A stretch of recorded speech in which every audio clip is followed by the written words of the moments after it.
Tonight we travel to one of the strangest frontiers left on our planet. A region sealed beneath ice older than written history.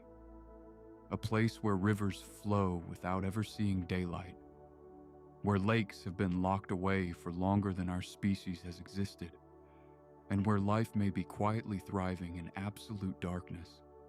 We will descend through 3 kilometers of compressed snow into a hidden continent of underground seas, fossil forests, and a buried asteroid crater the size of a small country. We will meet the machines designed to reach this place, the strange organisms that may already live there, and the eerie parallels between this Arctic underworld and the icy moons of Jupiter and Saturn. So settle in, soften your breath, and let your mind drift northward into the silent kingdom that begins just beneath the ice. If you enjoy Earth at Night's nighttime science journeys, remember to like and subscribe. We highly encourage our community to discuss the video topics in the comments and react to other comments. It is the most fun when we share our thoughts. Now, let us begin. Chapter 1. The last unmapped place on Earth. For more than 500 years, human beings have been quietly filling in the empty spaces of the world map. We have charted every continent. We have named every mountain range. We have photographed every ocean trench from above and from below. Rainforests are watched from orbit. Glaciers are measured by satellites that pass overhead twice a day. Storms are tracked by radar before they have even fully formed. The age of blank corners on the map is, by most accounts, finished. And yet, in spite of all this scanning and naming and counting, there remains one place on Earth that we have not truly seen. It does not lie in some distant jungle. It does not hide at the bottom of a forgotten crater. It is not behind a wall of cloud or a curtain of dust. It lies directly beneath the most famous point on the globe, the North Pole.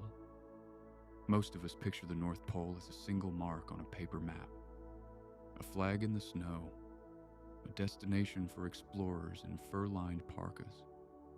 But the geographic North Pole is not a piece of land at all. It is a moving point above a frozen ocean. Beneath that floating crust of sea ice, the floor of the Arctic Ocean drops thousands of meters into darkness. To the south of the pole, vast glaciers grip the lands of Greenland and the Canadian Arctic. These are ice sheets nearly 3 kilometers thick, pressing down on the bedrock with the weight of small mountain ranges. And below those glaciers, sealed under all of that frozen pressure, lies a world we have barely glimpsed. A continent in its own right, made not of stone and forest, but of liquid water, melt channels, hidden lakes, and slow rivers running in absolute night.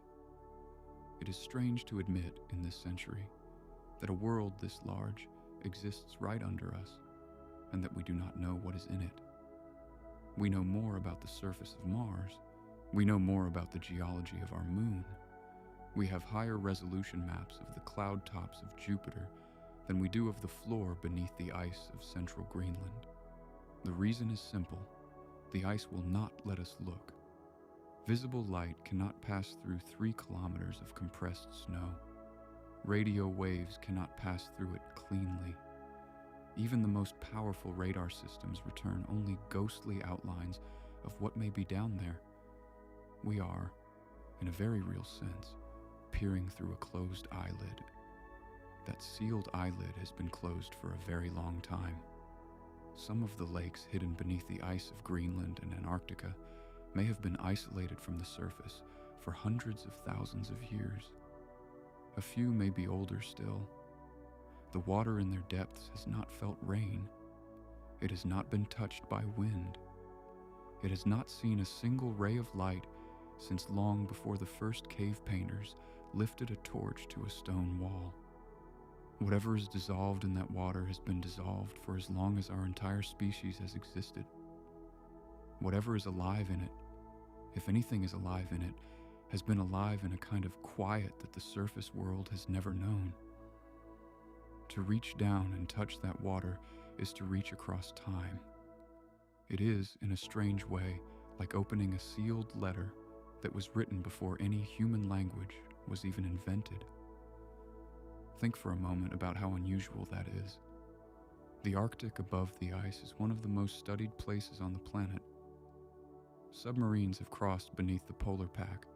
Researchers have wintered on drifting floes for years at a stretch.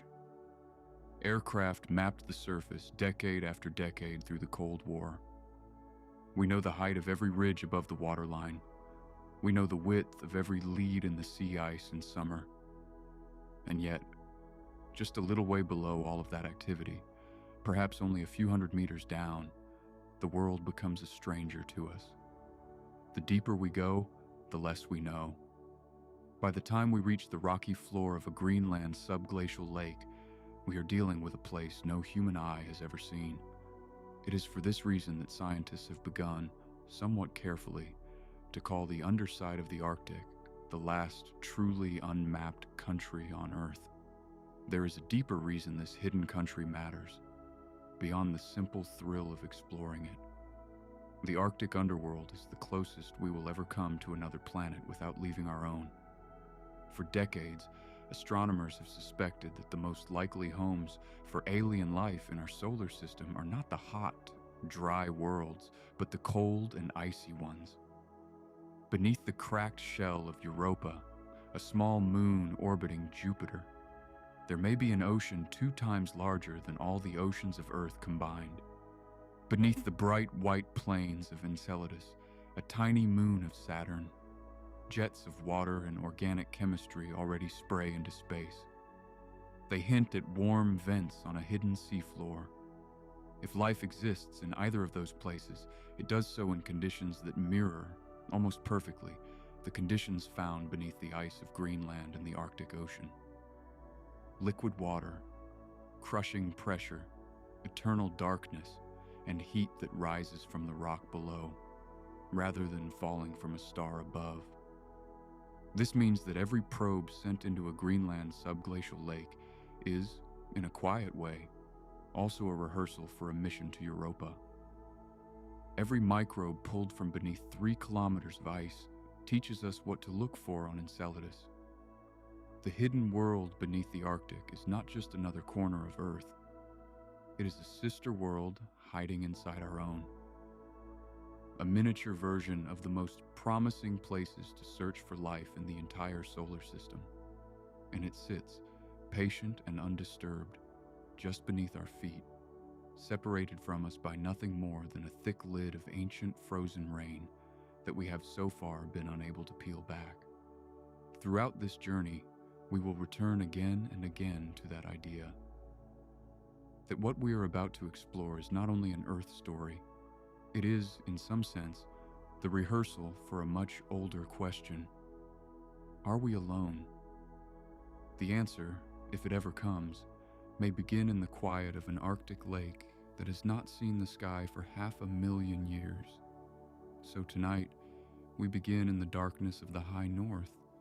We begin with a hidden continent of water and rock that has been waiting all along. We begin with the simple, strange, almost dreamlike fact that for all our maps and satellites and submarines, the most uncharted place on Earth is also the one most of us think we already know. The North Pole, after all, is not a destination. It is a doorway. Chapter 2. Hidden Seas Beneath the Ice. When most of us imagine what lies beneath a glacier, we picture a thin film of meltwater running over rock, perhaps a slow trickle, a damp chill, the kind of cold seep that gathers in the foundation of an old basement. But this image is almost completely wrong. The truth is far stranger. Beneath the ice sheets that cap Greenland and Antarctica, there is not just meltwater, there are entire seas, sealed lakes the size of small countries, drainage networks longer than the longest rivers in Europe, underground canyons that, if drained, would dwarf the Grand Canyon. The world beneath the ice is not a damp basement. It is a hidden ocean. To understand how this is even possible, we have to set aside our intuition about cold. On the surface, we know that water freezes when it gets cold enough. Below the surface, where ice presses down with the weight of mountains, the rules begin to bend. The crushing pressure of the ice lowers the freezing point of water. The slow heat coming up from the rocky crust below warms it from the bottom. The result is a layer of liquid water, dark and patient, trapped between an ice ceiling and a stone floor. In some places, this layer is only a thin sheen. In others, it forms enormous lakes. The most famous of these is Lake Vostok in Antarctica. It lies beneath nearly 4 kilometers of ice.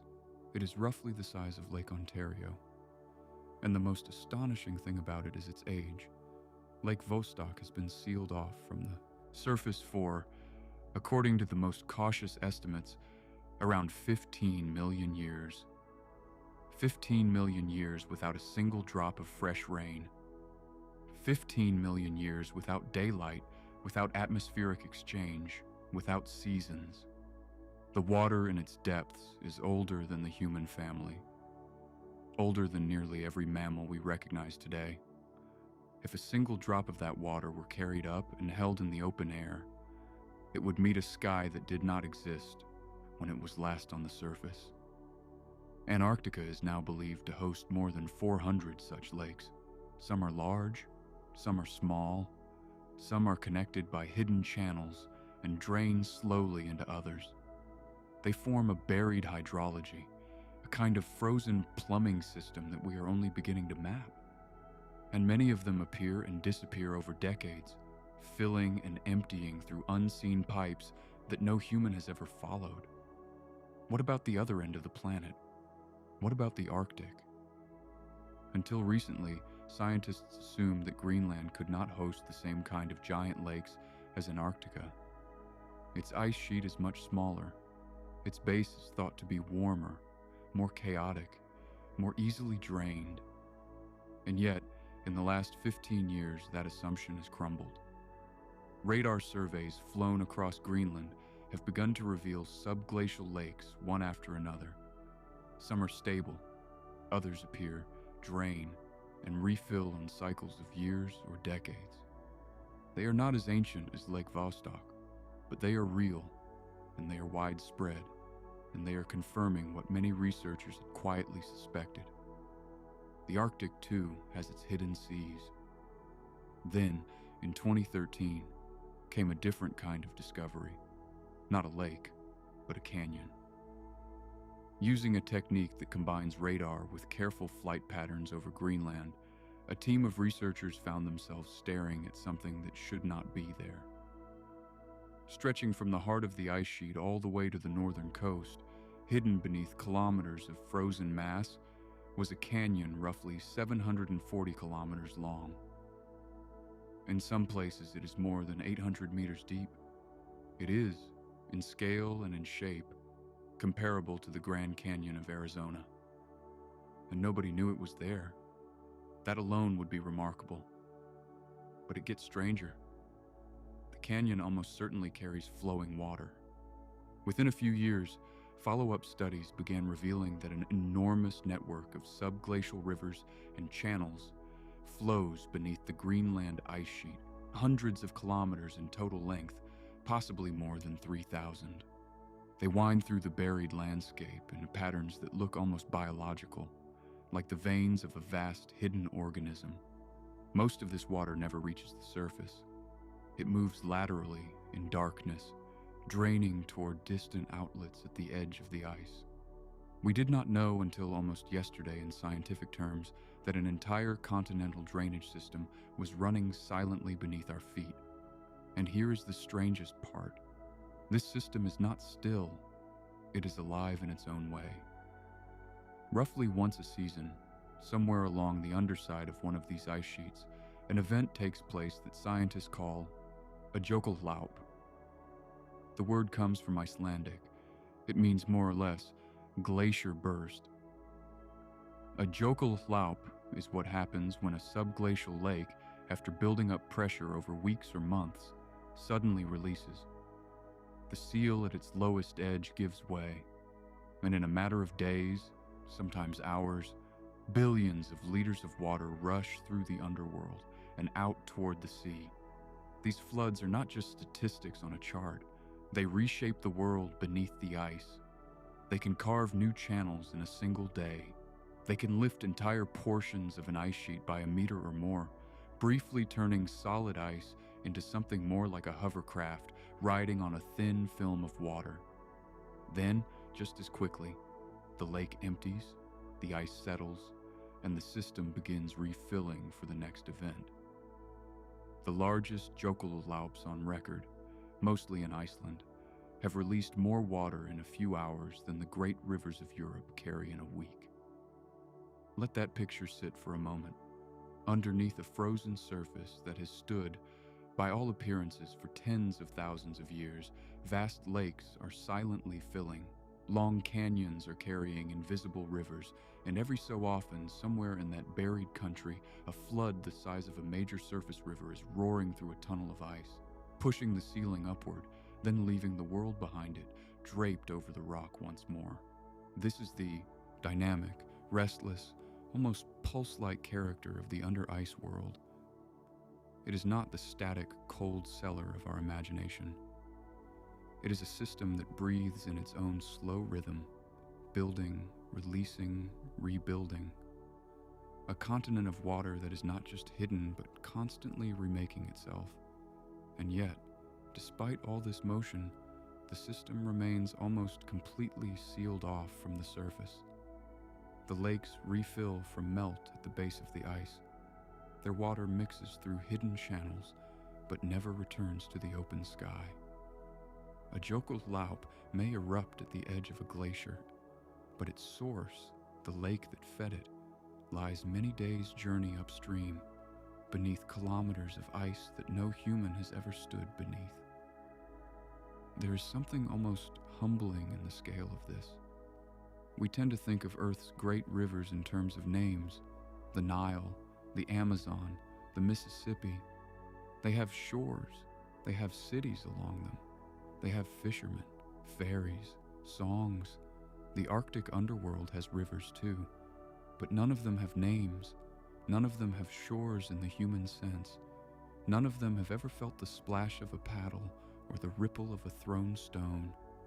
They simply move, day and night, year after year, century after century, carrying ancient water through ancient stone in absolute silence. To stand on the surface of the Greenland ice sheet, then, is to stand on a kind of frozen floor over a hidden ocean. Below your boots, something is moving. Something is filling. Something somewhere in that buried country is about to release. In the next chapter, we will turn to what may be living in this hidden hydrology. Because if there is one thing the Earth has taught us again and again, it is that wherever water gathers, life finds a way, even in places where the light has never reached. Chapter 3: Whispers of Life in the Eternal Dark. For nearly all of human history, it was an article of unspoken faith that life on Earth depended on the daytime sky. Plants gathered light. Animals ate plants or ate other animals that ate plants. The food chain, in every textbook ever printed, began with a single arrow drawn from a bright disk above. Take that bright disk away, and the entire pyramid was supposed to collapse. Then, in the year 1977, a small research submarine descended into the dark waters off the Galapagos Islands and changed biology forever. The submarine was called Alvin. Its crew was looking for hot springs on the seafloor, places where heated water from the interior of the Earth might be leaking through cracks in the ocean crust. They found those vents, and far more than they expected. The water shimmered with chemicals. The rock was crusted with strange tubes. And around those tubes, in water that had never been touched by daylight, an entire ecosystem was thriving. Giant white worms, taller than a person, swayed in the dark current. Crabs scuttled across the rocks. Pale fish darted between the chimneys. Life in abundance. where no light could possibly reach. It took years to fully understand what had been found. The base of this hidden food chain was not a plant. It was a microbe. Microbes that, instead of using daylight to make food, used chemistry. They drew energy from sulfur and iron and methane that bubbled up from the rocks. The technical word for this is chemosynthesis, and its discovery rewrote one of the oldest assumptions in science. Life did not need the daytime sky. Life needed energy, in any form. Sunlight was just one option among several. That single revelation cracked open every other dark and sealed corner of the planet. If life could thrive at deep sea vents, what about the basement of a flooded mine? What about the sediments under the Pacific? What about the cracks in the oceanic crust, kilometers down, where rock and water grind against each other in a slow chemical dance? And, most intriguing of all, what about the hidden lakes beneath the ice? For decades, that last question had to remain a thought experiment.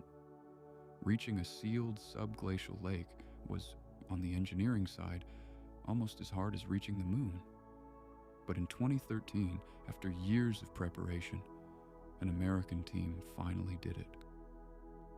Their target was a body of water known as Lake Whillans, buried under roughly 800 meters of ice in West Antarctica. The team used a hot water drill, a sterile column of heated water that could melt a clean shaft down through the ice without contaminating the lake below. After weeks of work, the shaft's drill broke through into the lake. Robotic samplers were lowered into the dark water. Cameras captured a faint cloud of sediment swirling in the lights, and the samples that came back to the surface settled, perhaps once and for all, the question of whether anything was alive down there. There was. Lake Whillans turned out to host a thriving microbial community. Tens of thousands of cells per milliliter, hundreds of distinct kinds of microorganisms, all of them metabolizing the chemistry of the water and rock. They were eating iron. They were processing methane. They were quietly building the same kind of dark biosphere that the Galapagos vent fields had revealed almost 40 years earlier. Only here, beneath nearly a kilometer of ice. 5 years later, in 2018, a follow-up project called SALSA repeated the experiment in another sealed lake nearby. This was Lake Mercer, deeper, slightly larger, even more isolated. SALSA found the same answer.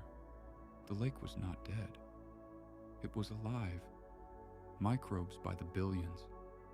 Even traces in the sediment of the tiny carcasses of crustaceans that had once lived here, perhaps when this place was still connected to the open sea hundreds of thousands of years ago. A frozen memory of a sea floor that no longer exists, layered in mud beneath a kilometer of ice. Now, all of this work was done in Antarctica. Drilling into a subglacial lake under Greenland is, for many reasons, harder. The Greenland ice sheet is more dynamic, with more meltwater rushing through it, more risk of contamination, more uncertainty about what is connected to what. But the lesson from Antarctica is impossible to unhear. Where there is liquid water and a source of chemical energy, life shows up. The Arctic underworld has both in abundance. Whatever is living down there has had hundreds of thousands of years, perhaps millions, to settle in and adapt to a world that has never seen a sky. Chemosynthesis is only one piece of the story. There is another, even stranger thread. Some of the things that may be sleeping in the cold of the high north are not modern microbes at all. They are passengers from the past. In 2014, a team of French and Russian scientists working in eastern Siberia recovered a sample of permafrost from roughly 30 meters underground. Inside it, suspended in the frozen soil, they found a giant virus. They named it Pythovirus sibericum. It had been frozen for 30,000 years.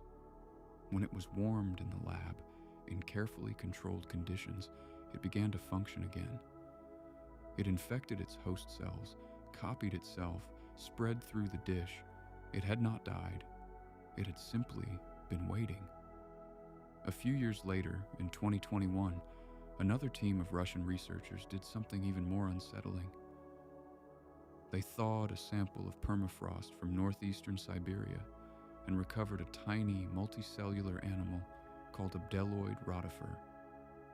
The rotifer, a roughly half-millimeter long aquatic creature, began swimming the moment it warmed.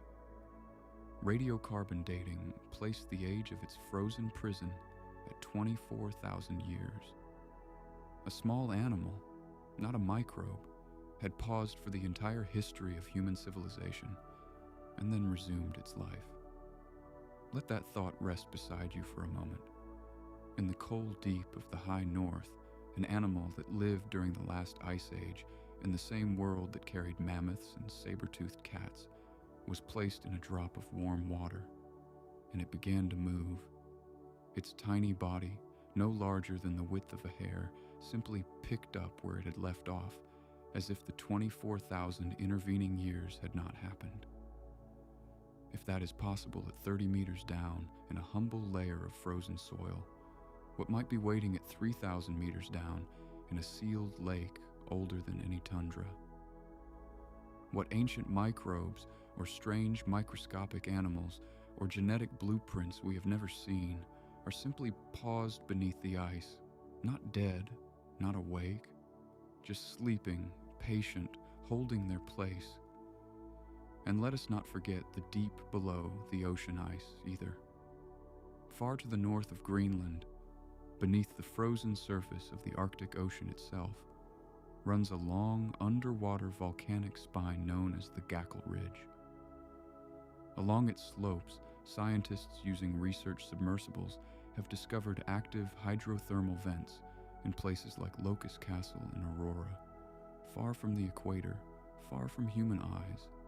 These are the same kind of vents that birthed the discovery of chemosynthesis at the Galapagos in 1977. Only here, they sit beneath drifting sea ice in waters that almost no one has ever sampled. They almost certainly host their own dark ecosystems, untouched by daylight, fueled entirely by the chemistry of the rock. This is the most haunting and beautiful possibility of the Arctic underworld.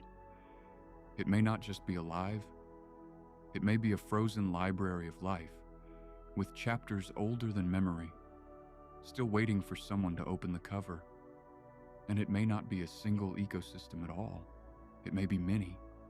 Lakes beneath glaciers, veins of brine in the ice itself, vent fields beneath the floating polar pack, each one separated from the others, each one perhaps with its own story to tell.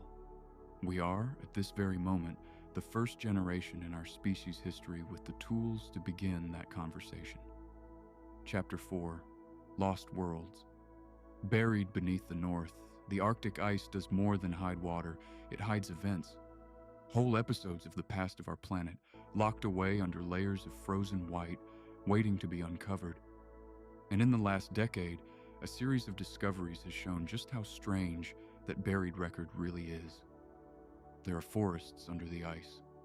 There are graveyards in the permafrost.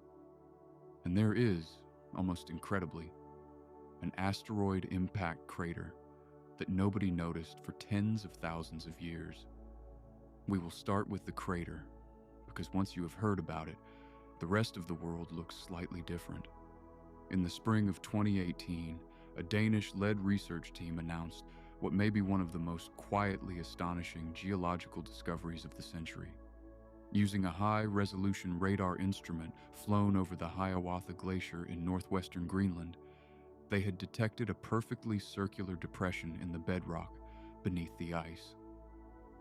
The shape was unmistakable, a wide, smooth bowl with a raised ring around its edge. They had found an impact crater, a real one, roughly 31 kilometers across, larger than the city of Paris. Larger, in fact, than nearly any impact structure discovered on land in the past century. For context, an asteroid capable of producing a 31-kilometer crater would have struck the Earth with the energy of millions of nuclear bombs. The fireball would have flattened forests for hundreds of kilometers in every direction. The dust thrown into the upper atmosphere could have darkened skies across the northern hemisphere for years. And yet, as far as written history is concerned, no one ever told this story. There is no legend of a sky on fire, no oral tradition of a land turned to glass.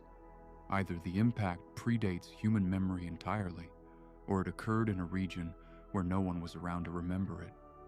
The best estimates place its age somewhere between 58 million years and 50,000 years, an enormous range that researchers are still working to narrow. Whatever the exact date, the asteroid struck Greenland, made a wound the size of a city, and was then quietly bandaged over by the ice. We had been walking past that scar for our entire civilization, and we never knew.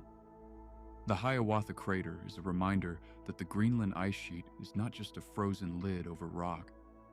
It is a frozen lid over history. Beneath it lie events of which we have almost no record.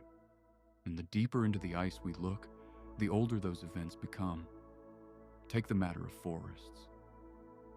Greenland today is not a forested place.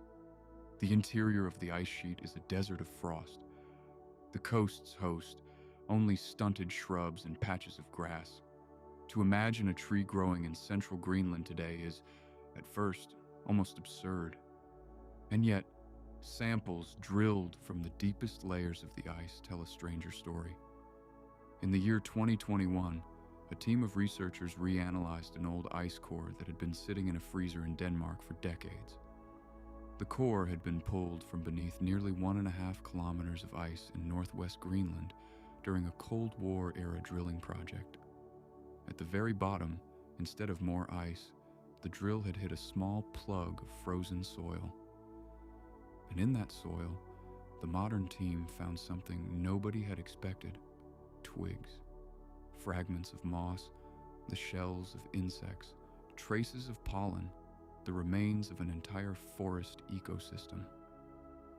According to their analysis, this material was likely less than 1 million years old, perhaps as recent as a few 100,000, which means that during a relatively recent warm period, the ice sheet of Greenland melted enough for forests to return. Trees grew where today there's nothing but white. The Arctic, over time, has not been one frozen landscape. It has been a cycle, a pulse: forest, ice, forest, ice. We are simply living in one of the cold phases of a much longer rhythm. That same ice and frozen soil holds even older clues. Pollen grains preserved in deeper layers tell of warm periods further back, of wetlands and conifer forests, of climates so different from today's that they read almost as descriptions of another planet. The Greenland we see, the white world that defines our maps of the high north, is only the most recent face of a much older, much greener place. And then there is the mammoth. If we move west across the Arctic, into the vast tundra of Siberia, and into northern Canada and Alaska, we move from glaciers to permafrost. Permafrost is soil that has been frozen, in some places, for tens of thousands of years. And it is, very simply, the largest natural deep freeze archive on the planet. Trapped within it are the bodies of animals that walked the earth during the last ice age. Wolves, bison, cave lions, and most famously of all, mammoths. Every few years, somewhere in the Russian north, the thaw of a riverbank or the slumping of a hillside reveals another mammoth. Sometimes it is just a tusk jutting out of the mud. Sometimes it is a leg. Occasionally, with a kind of breath-stopping intimacy, it is an entire animal. In recent decades, several specimens have emerged that still carry hair on their hides, partially preserved organs, even pools of liquid blood inside the chest cavity. There is a famous case from 2013 of a mammoth pulled from the new Siberian islands, whose blood actually flowed when researchers cut into the frozen tissue. 40,000 years old. And in some essential way, it had not been allowed to fully die. The permafrost has held entire herds of these animals in suspended dignity. It has held the bones of ancient horses, the burrows of ground squirrels, even small caches of seeds that researchers have, in some cases, managed to grow into living plants. In one striking case, a flowering plant called Selene stenophylla was successfully regenerated from seeds that had been buried by Ice Age squirrels roughly 30,000 years ago. The plant bloomed. It produced seeds of its own, a kind of resurrection from the cold. What does it mean to walk on land that holds all of this? To know that beneath every meter of Arctic surface lies an archive that we are only beginning to read. Asteroid scars beneath glaciers, forests beneath ice, animals from the Ice Age preserved with the patience of a museum, pollen grains from a world before our ancestors learned to make fire. The Arctic is often described as empty, as wasteland, as frozen nothing. But this could not be further from the truth. It is one of the most densely layered places on Earth, in time. Beneath every footstep is 1,000 years of climate. Beneath every glacier is a chapter from an age before us. Beneath the ice that we are about to slip under in the coming chapters are the relics of a planet that has changed faces many times. There is something almost dreamlike in this. Time, in most of the world, moves quickly. Forests rot, bones bleach, tools rust, memories are passed on, shifted, lost, replaced. But in the high north, time is suspended. A bear that died 10,000 years ago can still have its fur. A tree that fell before the last ice age can still have its leaves. A virus that infected an animal during the time of the cave painters can still, in principle, infect a cell today. The Arctic does not so much remember the past, it simply keeps it. And we are living in the moment when that archive is finally beginning to open. Chapter 5: The Kingdom Built by a Million Winters. Now that we have stood at the edge of the underworld and glimpsed some of its strangest secrets, it is worth pausing to take stock of the place itself, to understand what the Arctic actually is, in a geographic sense, before we descend any deeper. Because the Arctic is far more complicated than the simple cap of white we see on a globe. It is a layered, structured world built by hundreds of thousands of winters. And to understand the underside, we have to first understand the kingdom on top. Let us begin with the question that catches almost everyone by surprise. Where exactly is the North Pole? There is not one North Pole. There are, in practice, at least 3. The geographic North Pole is the fixed point at the very top of the planet's axis of rotation, the spot around which the Earth spins. It sits in the middle of the Arctic Ocean, far from any land. The magnetic North Pole is something else entirely. It is the point where the planet's magnetic field points straight down into the planet. And oddly, it does not stay put. It wanders. In recent decades, it has been drifting at an unusually fast rate from the Canadian Arctic towards Siberia, moving roughly 50 kilometers per year. There is also a third pole, the geomagnetic North Pole, which is a kind of theoretical average. Each one is a different way of asking, where is the top of the Earth? And each one gives a slightly different answer. This wandering of the magnetic pole is more than a curiosity. The magnetic field of the Earth is generated by motions deep inside the molten outer core, far below the crust. The shifting of the magnetic pole reflects changes in those deep currents. In other words, even the simplest definition of the Arctic is shaped by processes happening thousands of kilometers beneath us. The kingdom we are about to describe is anchored not just in ice, but in iron and fire. Geographically, the Arctic is not a continent. This is one of the most important things to remember. Antarctica, at the south, is a true continent. It is a great mass of rock with ice piled on top of it. The Arctic, at the north, is the opposite. It is mostly an ocean. The Arctic Ocean covers roughly 14 million square kilometers. and most of it is buried under sea ice that drifts and rotates and breaks apart with the seasons. Around its edges crouch the lands that most people associate with the Arctic. Greenland, the world's largest island, draped in the second largest ice sheet on the planet. The northern reaches of Canada, with their endless tundra and their thousands of islands. Alaska, Siberia, the northern coasts of Norway and Sweden and Finland, Iceland on the southern fringe. These lands form a rough crown around a sea that is itself capped in white. And then there is the ice, the defining feature. There are two very different kinds of ice in the Arctic. The first is sea ice. Sea ice is what forms when the surface of the Arctic Ocean freezes during the long winter. It is, on average, only a few meters thick. It cracks, it drifts, it melts in summer and reforms in autumn. Above the deep open water of the Arctic Ocean, there is no land at all. There is only this floating crust of frozen seawater.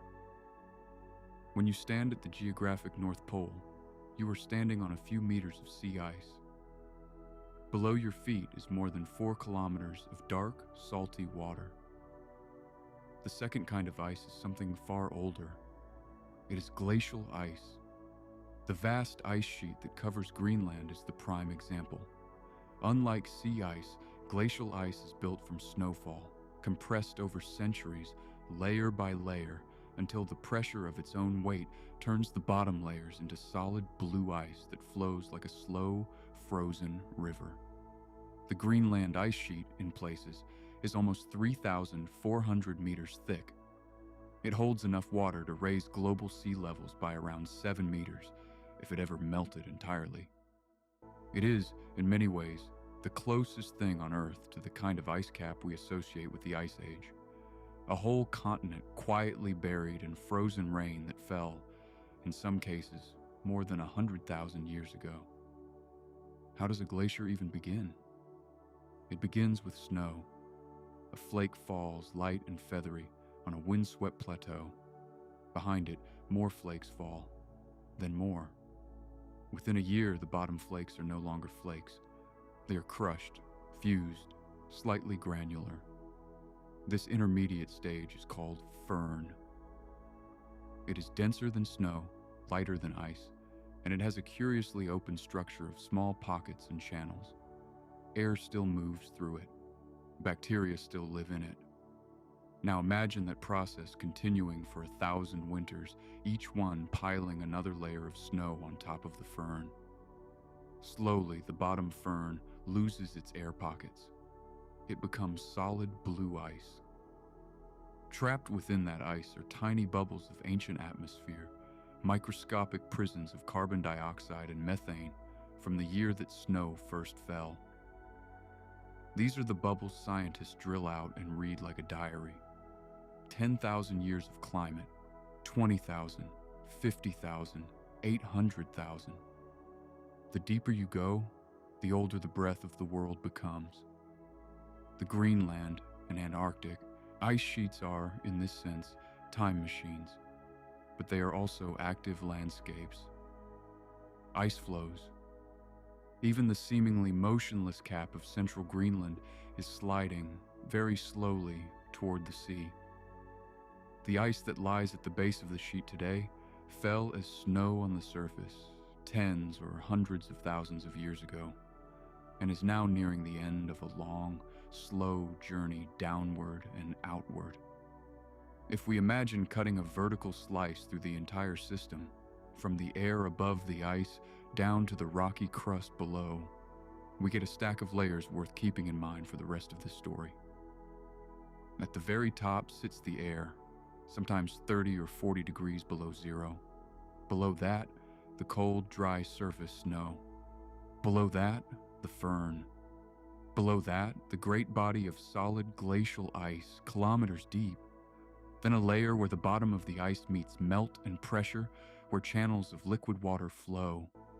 Then sediment, then bedrock. And in some places, beyond all of that, magma chambers in the deep crust, pushing thermal heat upward, In the case of the Arctic Ocean itself, the slice is different. The top is a few meters of drifting sea ice. Below that, a thin layer of cold, low salinity water.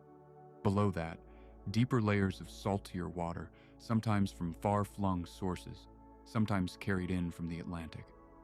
Below that, the ocean floor with its strange features, ridges, trenches, hidden volcanoes.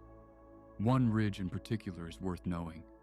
It is called the Lomonosov Ridge, and it is a great submarine mountain range that cuts directly across the Arctic Ocean basin, splitting it into two deep halves. On one side lies the Eurasian Basin, with the dramatic Fram Basin reaching depths of more than 5,400 meters. On the other side lies the Amerasian Basin, broader and slightly shallower. Together, they form a buried landscape as dramatic as any on the planet, and almost no one has ever described them in popular speech. The Arctic, then, is not one place. It is a stack of worlds, a floating shell of sea ice, a frozen continent of land-based ice, a deep ocean cut by a hidden mountain range, a buried hydrology of lakes and rivers, and beneath all of it, restless rock. It is this stacked kingdom, built by a million winters, that we are about to descend into. Chapter 6. The Crushing Weight Above. There is a reason the world beneath the Arctic ice has remained sealed off for so long, and it has nothing to do with cold. It has to do with weight. The hidden country we have been describing is not just hidden by darkness. It is held under a ceiling that exerts forces our intuitions are not built for. To understand why nothing lives easily under that ceiling, why our machines fail beneath it, and why the rules of physics begin to bend down there, we have to spend a chapter staring up at the load, the crushing weight above. Imagine 3 kilometers of solid ice piled directly above your head, not in powder snow, not slush, not ice sculptures, solid blue glacial ice, packed tighter than concrete in many places, stretching upward almost as far as some commercial flights cruise above the planet. The base of the central Greenland ice sheet bears, on average, more than 250 atmospheres of pressure. In some places, it pushes past 300. That is the equivalent of more than 300 times the air pressure at sea level. It is the kind of pressure normally associated with the deep sea, with submarine engineering, with industrial machinery built for crushing. Now consider what that does to the things underneath. It does not, contrary to a common misconception, make the lower ice rock hard. Quite the opposite. Under that kind of weight, ice begins to behave in strange ways. It loses its brittleness. It begins to flow slowly, like extremely thick honey. Whole regions of the bottom of an ice sheet are not solid in the sense we usually mean. They are deformable, they squish, they creep, they rearrange themselves over centuries. This is why glaciers move at all. Not because they slide on water, though water helps. Because at their base, the ice itself becomes a very, very slow liquid. Then there is what the weight does to water. You have probably been told that water freezes at 0 degrees Celsius. This is true at the air pressure we live in. But the freezing point of water depends on pressure. The more pressure you apply, the harder it becomes for water molecules to lock into the crystal structure of ice. At the Hiawatha, base of a thick glacier, the freezing point of water can drop by 2 or 3 degrees, sometimes more. This means that water can remain liquid at temperatures well below 0. It is why subglacial lakes exist at all. Without this pressure effect, the bottom of every glacier would be solidly frozen all the way down. Instead, in many places, it is wet, slick, lubricated. The same crushing weight that locks the glacier in place is also what keeps a thin layer of liquid water flowing beneath it. That is one of the great paradoxes of the Arctic underworld. Pressure both seals the system and makes it possible. Without the load, no hidden lakes. Without the load, no sliding ice. The very weight that prevents us from drilling easily into this world is also the reason the world exists. Now extend that thought outward. What does it do to the rock? The bedrock of Greenland, far below the ice, is being slowly pushed downward by the load on top. It has been pushed down for so long that the center of Greenland is, today, several hundred meters below sea level. If the entire ice sheet were removed tomorrow, the surface beneath would not look anything like the dome we see now. It would look like a vast bowl with raised rims around the coast and a drowned interior. It would take thousands of years for the rock to slowly rebound back into shape, lifting itself one small step at a time as the burden eased. This effect is called isostatic depression. It is the same phenomenon that allows boats to float, only applied to continents. When you pile enough weight on a piece of crust, the molten layer beneath the crust gives way slightly. The crust sags. Remove the weight, and the crust slowly rises again. We have direct evidence of this process happening right now in places like northern Scandinavia and central Canada. The land there is still rebounding from the weight of the last Ice Age glaciers, which melted around 10,000 years ago. Some Scandinavian coastlines are rising at nearly a centimeter per year. Old harbors built by Vikings now sit far inland, lifted clear of the sea by the slow recovery of the bedrock. So the next time you picture the Arctic, do not just see a frozen land sitting on top of the planet. Picture a massive weight pressing the planet down. Picture entire countries bowing under the load. Picture the rock itself, slow but not still, sagging or rising, depending on what the ice has chosen to do. There's a third thing the weight does. It opens and it closes. A glacier is not a uniform block. It is more like a slowly shifting fortress, full of internal pressures, cracks, and channels. Where the load is heaviest, basal melting is most intense. Liquid water gathers, it carves out cavities. Some of these cavities can be small, the size of a room. Others are vast, the size of hangars. Within them, water moves, gathers, drains. Sometimes the cavity is sustained for years. Sometimes the ice above settles, and the cavity slams shut in a matter of weeks, like a great door closing in slow motion.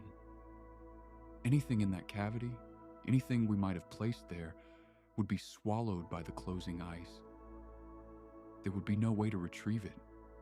There would barely be a way to find the place where it had been. This is one of the deepest reasons exploration of the under-ice world is so difficult. Even when we manage to drill in, even when we manage to get an instrument down through the ice and into a hidden cavity or lake, we cannot guarantee that the route back up will still be there a year later, or even a month. The geometry of the place is constantly being remade. The weight above is sculpting the world below in ways that human time scales struggle to keep up with.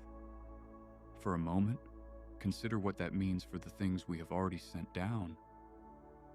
Cables that froze into the ice, drills that became sealed in the moment they paused. Instruments meant to be retrieved, now buried somewhere beneath the slow advance of compressed snow. There is a small museum of human equipment scattered across the undersides of the world's glaciers that we will never see again. It is being absorbed slowly by the kingdom we tried to enter. There is one more wrinkle, almost too strange to mention. Under enough pressure, even the rock itself begins to behave plastically. Not the surface rock you would tap with a hammer. Deeper rock, hot rock, rock under millions of years of stress. It bends, it folds, it flows. The Earth is, in a deep sense, fluid on long enough timescales, and the load of the great ice sheets is one of the most efficient ways to remind us of that. The pressure does not stop at the bedrock. It continues downward into the mantle, slowly stirring the planet beneath us in patterns we are only now beginning to model. This is the texture of the Arctic underworld. Pressure, pressure, pressure. The unsleeping presence of a sky made of ice, a sky that holds everything in place, that lubricates its own base, that silently bows the rock beneath it, that opens and closes its rooms on a timescale we did not evolve to perceive. And this is only the first reason that the under-ice world resists us. There are more. Chapter 7. The Absolute Darkness. Among the many strange features of the world beneath the Arctic ice, the one that is hardest for us to picture, even harder than the cold or the pressure, is the darkness itself. We tend to think of darkness as the simple absence of light, a switched-off room, a moonless night, a long blink. But the darkness beneath 3 kilometers of ice is something else. It is an order of darkness most of us have never encountered, and it has shaped, in deep and strange ways, every aspect of the hidden world. Light, on Earth, has a very thin reach. Even in the clearest seawater, the brightness from above begins to fade by 10 meters down. By 200 meters, it is dim. By 1,000 meters, it has all but vanished. Below that, the open ocean is in a permanent twilight, lit only by the occasional flash of bioluminescence, and that is in clear water, with nothing in the way. Glacial ice, by contrast, is far less transparent than it looks. A pure ice cube on your kitchen counter may seem clear, but scale that up. Stack 3,000 meters of compressed, crystalline, slightly impurity-laden ice on top of a target, and you are looking at a wall that lets through almost nothing. Daylight beating down on the surface of central Greenland penetrates only a few tens of meters before it is fully absorbed. Below that, the ice is dark. By the time you reach a kilometer down, no photon born of the daytime sky has any chance of arriving. By 2 kilometers down, you are in a dark, older than language. By the time you reach the rocky floor at the bottom, you are in a dark that has not been broken in any meaningful way for hundreds of thousands of years, perhaps longer. This is not the dark of a closet. It is a dark of geological scale. Consider what that means for biology. Every plant, every alga, every organism that we associate with light, every leaf we have ever seen, evolved to harvest the energy of the daytime sky. Even the most extreme deep-sea fish still owe their food chain, in a roundabout way, to surface life. Plankton at the top of the ocean grow by drawing in light. They die, they sink. Their bodies feed deep-sea creatures thousands of meters below. The light reaches deep, even when the photons themselves do not. But beneath an ice sheet that has been sealed for 1 million years, that long chain of consequence is broken. There is no plankton drifting down. There are no whales to die and fall. There is no surface in any meaningful sense. Whatever lives down there has had to invent its food chain from scratch, and it has. As we saw in an earlier chapter, microbes in subglacial lakes feed on iron and methane and sulfur. They live on the slow chemistry of the rock. Their entire energy economy is, in a sense, decoupled from the sky. They do not know that the sky exists. They do not know that there is a day and a night. They have, for 1 million generations, lived in a single, undifferentiated, unchanging dark. What does that do to the concept of time? For a microbe on the surface of the Earth, time is marked by light. Cells are synchronized to 24-hour cycles, pegged to the rising and falling of the daytime sky. This is true of bacteria, of plants, of animals, of nearly everything we have studied. But in a sealed-under ice lake, there is no rising. There is no falling. There is only a slow, continuous chemical rhythm, perhaps tied to the gentle vibrations of the rock, perhaps to the slow turn of seasonal melting hundreds of meters above. Whatever the inhabitants are using as a clock, it is not the spinning of the planet beneath a star. It is something stranger, slower, almost inaudible. The darkness has consequences for our machines too. Almost everything we have built to perceive the world depends, in some way, on light. Cameras, lasers, LiDAR. They all assume that there is light to see by, or that there is a surface to bounce light off, with enough range to come back home. None of those assumptions hold in the under-ice deep. Even the most powerful submersible spotlights illuminate only a small bubble of the world around them. The rest of the dark closes back in immediately, undisturbed, as if the light had never been there. In the deepest subglacial cavities, even sound starts to behave strangely. Sonar, the great workhorse of underwater exploration, depends on echoes. It relies on the boundaries between water and other materials. But the under-ice world is layered with thin films of air, with sediment plumes, with thermal layers and salinity gradients. Sound bounces unpredictably. Echoes return from the wrong directions or vanish entirely. Operators who have used sonar in subglacial cavities describe it as feeling like the system is dreaming, painting back ghostly images that do not match what the cameras see. Light has failed. Sound, in places, follows.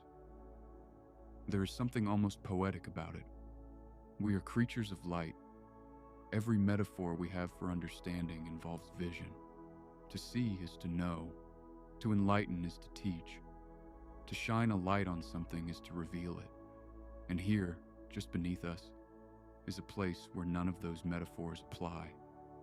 A place where, even in principle, no surface beam of daytime light can reach. A place where seeing simply is not an option. Imagine for a moment what it would feel like to truly stand in such a darkness, not the manageable dark of a forest at midnight, where you can still feel the ground, hear an owl, sense the wind. Not the dark of a cave, where some breath of the surface still finds its way through cracks. Not even the dark of the deep ocean, where dissolved oxygen still ties the place to the sky above. Picture a darkness that has been sealed for so long that there is no memory of light anywhere within it. No echo of dawn, no record of dusk, only the slow drip of water that has never seen anything else. Only the patient grind of rock against ice. This brings us to one of the strangest realizations of the entire under ice story. If there are biological rhythms in the deep, subglacial water, they cannot be running on the kind of cues we are used to. There may be a kind of clock. Microbes may swap genes in waves. Communities may pulse and quiet. But the rhythm, if it exists, is being kept by something else. The slow trickle of geothermal heat, the weekly rumble of distant ice cracking, the seasonal wax and wane of basal melt water hundreds of meters above, like a tide so slow and so weak that we would never notice it from inside. Down there, in the silence, life may have rewritten the very meaning of day. It is worth pausing here with a long breath on that idea. There is a layer of our planet, vast in extent, where our shared rhythms simply do not apply, where the surface stories we tell of mornings and evenings, of seasons turning, are completely unknown, where if anything is conscious of anything, it is only of pressure, of warmth, of the slow chemistry of rock. And the thing that has shaped all of this, more than any other single force, is the absolute and unbroken absence of light. In the next chapter, we will leave this dark for a moment and meet the creatures who have tried to enter it. The men who took submarines beneath the polar ice, the engineers who tried to drill down through it, the robots that have been sent in, sometimes never to return. Because if the world beneath the ice has resisted us with darkness, it has also resisted us, and continues to resist us with everything else. Chapter 8. Why submarines and drills keep failing. For decades, the standard image of polar exploration has been the submarine. the slim hull rising through cracked sea ice, the flag planted at the geographic North Pole from below, the Cold War story of nuclear submarines crossing beneath the polar pack, their captains passing under the very top of the world. It is a stirring image, and it has caused in the public mind a significant misunderstanding. People often assume that if submarines have crossed the Arctic, then surely we must already know what is beneath it. We do not. The truth is that while submarines have indeed traveled under the floating sea ice, they have never been able to enter the world we are describing.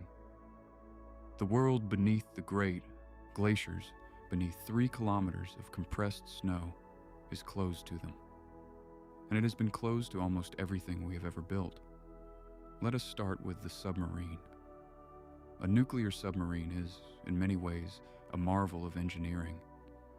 It can stay submerged for months. It can dive to several hundred meters. It can travel beneath the polar pack ice for thousands of kilometers, navigating by inertial guidance and occasional sonar. The famous voyage of the USS Nautilus in 1958, which crossed beneath the floating sea ice from one side of the Arctic to the other, was a triumph of mid-century technology. So was the surfacing of the USS Skate at the geographic North Pole the following year. But all of these missions had something in common. They were under sea ice, not under glacier ice.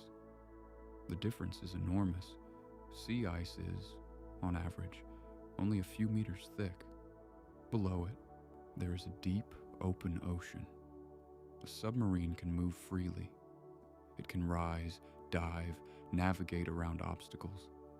There is room to maneuver. The under-ice world a submarine experiences is more like the underside of a thin floating roof than a sealed tomb. The world beneath a glacier is something else entirely. It is not open water with a thin lid. It is a labyrinth of cavities and channels, carved and reshaped by the slow flow of ice above. In some places, the gap between the ice and the rock below is only a few centimeters. In others, there are caverns large enough to hold a building. The shapes of these spaces shift constantly. There is no straight path. There is no clear seafloor. There is no consistent ceiling. A submarine of any normal size simply cannot fit, cannot move, cannot find a way through. To make matters worse, the under-ice world is full of ice keels. These are downward jutting fingers of ice, sometimes hundreds of meters long, that hang from the underside of glacier and shelf systems like the stalactites of a cave. They are unpredictable. They break, drift, regrow. They have, on more than one occasion, been the cause of tragic submarine accidents, even under the relatively gentle floating sea ice. Beneath true glacier ice, where the ceiling is solid for kilometers, the danger multiplies 100-fold. So the submarine, that great symbol of polar exploration, falls short. It is the wrong tool for the job. What about drilling?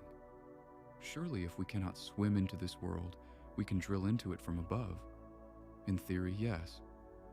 In practice, the engineering challenges are extreme. The first instinct of any explorer is to use a rotary drill, the kind used to bore through rock or to extract oil from the ground. But rotary drills are designed for solid, stable material. Ice is neither. As a rotary drill descends through a glacier, it generates friction. The friction generates heat. The heat melts the ice immediately around the drill, and then, as soon as the drill stops moving for even a few minutes, the meltwater refreezes, sealing the bit in place. Rotary drills used in glacial work have, time and again, become permanent additions to the ice sheet. Once stuck, they cannot be retrieved. The borehole closes around them. Engineers responded by inventing a different approach: thermal drills. Instead of grinding through the ice, a thermal drill simply melts its way down using a heated tip. This works well in moderation, but thermal drills face their own version of the same problem. The water they create has to go somewhere. As the drill descends, meltwater rises around it. Above the drill head, that water can begin to refreeze. Operators have to constantly pump the meltwater out of the borehole, or the entire shaft will close from above and trap the equipment below. It is a slow, careful, expensive process. A single deep borehole can take weeks to complete and require a small village of engineers to maintain. There is a third problem, and it is perhaps the worst: contamination. Imagine that, after weeks of drilling, you have finally broken through into a sealed, subglacial lake that has been isolated for hundreds of thousands of years. You want to know what is in that lake. Microbes, perhaps. Strange life. Genetic material from a world before the human family. But the moment your drill bit touches the water, you have introduced everything that came down with it. Engine oil, surface bacteria, modern atmospheric carbon, fragments of plastic, skin cells from the people who built the equipment. Anything you find now is suspect. You cannot know which microbes were already there and which arrived on the drill. This is why every modern subglacial drilling project goes to almost obsessive lengths to keep their equipment clean. They use hot water as the drilling fluid, sterilized through ultraviolet lamps and microscale filters. They wipe every component with biocides. They draft long protocols for handling samples. And still, even with all these precautions, the worry of contamination haunts every result. To genuinely sample a sealed Arctic lake without disturbing it is, in some ways, harder than landing on the moon. So we turn finally to the last great class of tools: robots. In recent years, autonomous underwater vehicles, or AUVs, have transformed our exploration of the open ocean. They glide for thousands of kilometers, gathering data, surfacing every so often to send their findings home. They have mapped vast stretches of seafloor. They have tracked currents, watched sea ice from below, even photographed previously unknown shipwrecks. But the moment you slip an AUV beneath a glacier, almost everything they rely on stops working. GPS does not function under ice. The satellites that AUVs use to know where they are cannot send signals through 3 kilometers of compressed snow. The vehicle is, the moment it slips beneath the ice, blind. Radio communication, the secondary backup, is similarly blocked. Sonar, the third option, is reduced to short-range echolocation in the chaotic landscape of cavities and brine films. This means that once an AUV moves into the under-ice world, it is, in a meaningful sense, on its own. It has to navigate by inertial sensors alone, dead reckoning its way through a maze it cannot map. It has to make decisions in real time about where to go, when to turn back, when to risk continuing. It has to find its way home through a labyrinth that is itself changing as it travels. Some have not made it back. In recent decades, several robotic probes have been lost to the under-ice world. Tethers cut, vehicles pinned by shifting cavities, communication blackouts that lasted longer than the batteries could handle. Each loss is a reminder that this is not a forgiving environment. Once a machine slips beneath the glacier, it carries its own success or failure with it. If it does not return, no rescue is coming. The ice has already closed behind it. In the next chapter, we will turn to the new generation of machines designed specifically to overcome these problems. Cryobots, smart drills, coordinated swarms of small probes. The tools that may, finally, give us a real chance to enter the hidden country beneath the ice. But they are still being built, still being tested.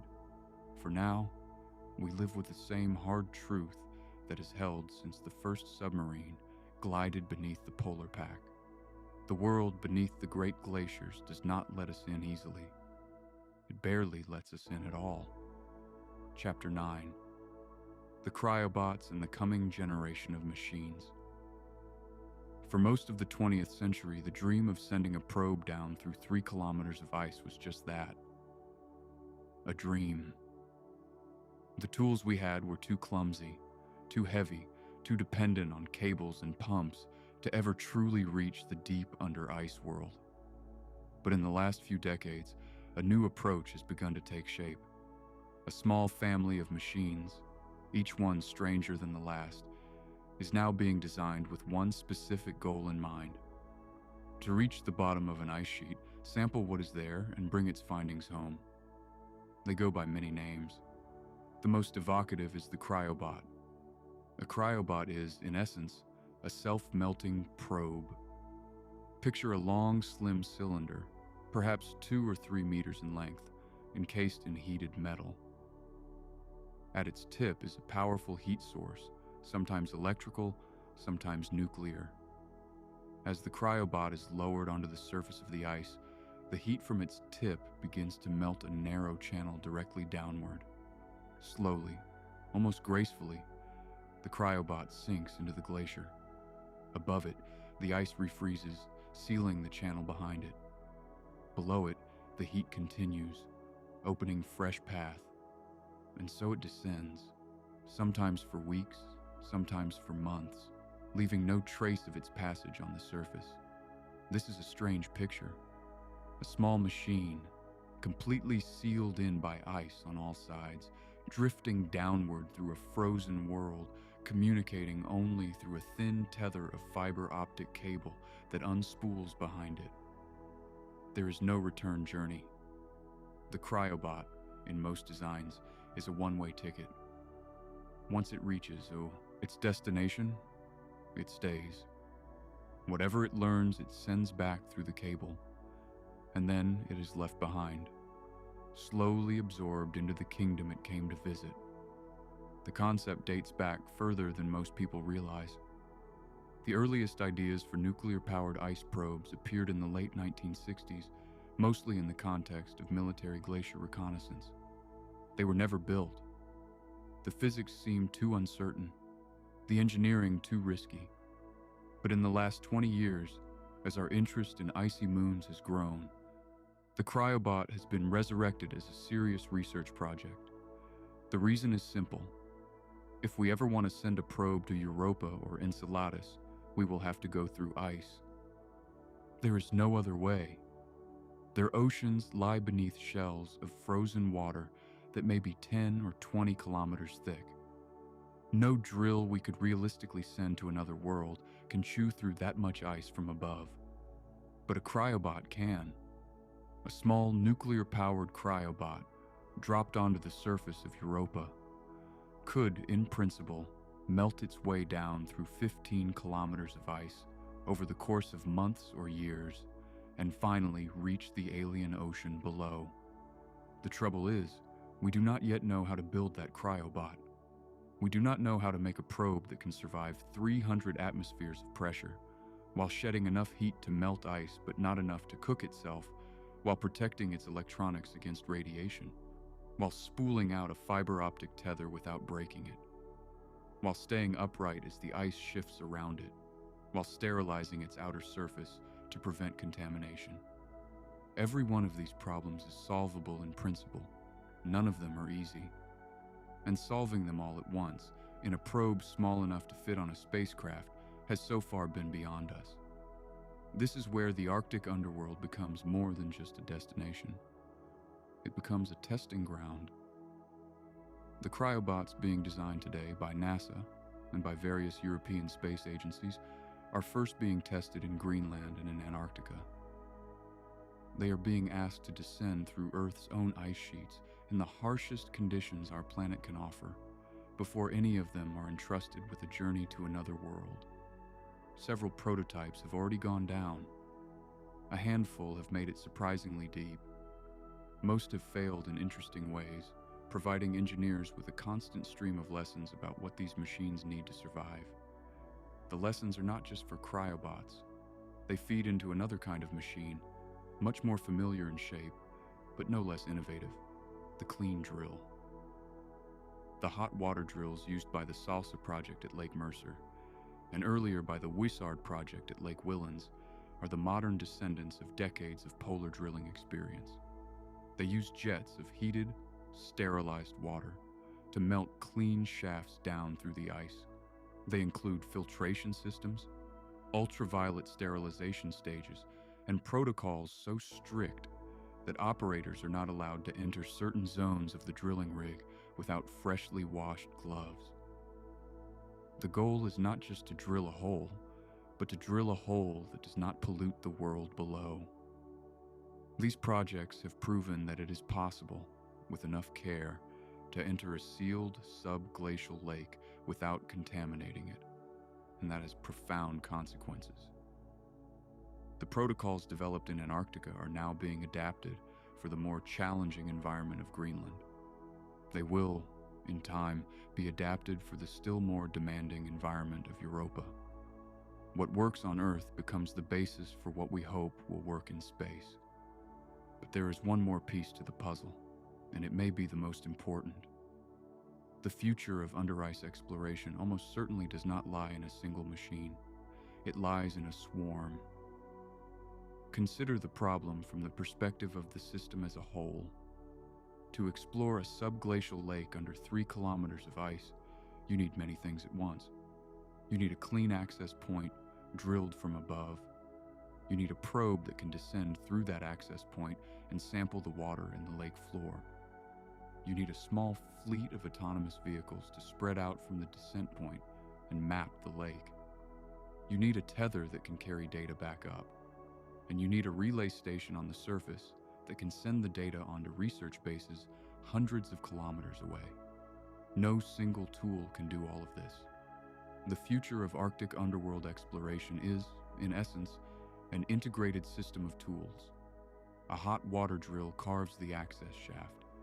A cryobot or descent probe enters the lake. Small, autonomous vehicles, perhaps the size of footballs, are released from the probe to explore the lake bed in a coordinated pattern.